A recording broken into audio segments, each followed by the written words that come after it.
गौतम बुद्ध की एक प्रचलित कथा के अनुसार एक दिन सुबह सुबह सभी शिष्य बुद्ध के प्रवचन सुनने के लिए एक साथ बैठे हुए थे। कुछ देर बाद बुद्ध अपने साथ एक रस्सी लेकर आए। तथागत के हाथ में रस्सी देखकर सभी शिष्यों को हैरानी हुई।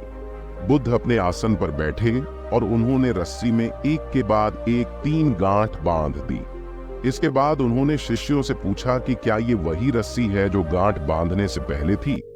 इस प्रश्न के जवाब में एक शिष्य ने कहा कि तथागत, इसका उत्तर थोड़ा मुश्किल है। ये हमारे देखने के तरीके पर निर्भर करता है। एक तरह से तो रस्सी वही है, इसमें कोई बदलाव नहीं है। एक अन्य शिष्य ने कहा कि अब इसमें 3 गांठें लगी हुई हैं जो कि पहले रस्सी में नहीं थी। इसे बदला हुआ भी कह सकते हैं।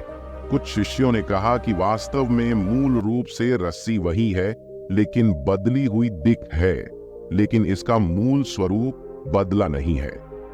शिष्यों की बात सुनकर बुद्ध ने कहा कि आप सभी सही बोल रहे हैं, अब मैं इन गांठों को खोल देता हूं। ये बोलकर बुद्ध रस्सी के दोनों सिरों को खींचने लगे।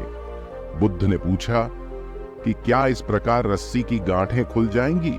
सभी शिष्यों ने कहा कि नहीं, ऐसा करने से तो गांठें और ज्यादा कस जाएंगी, इन्हें खोलना और मुश्किल हो जाएगा। बुद्ध ने कहा कि ठीक है, अब एक अंतिम प्रश्न, इन गांठों को खोलने के लिए हमें क्या करना होगा? शिष्यों ने कहा कि हमें इन गांठों को ध्यान से देखना होगा, जिससे हम जान सकें कि इन्हें कैसे लगाया गया है। इसके बाद हम गांठें आसानी से खोल सकते हैं।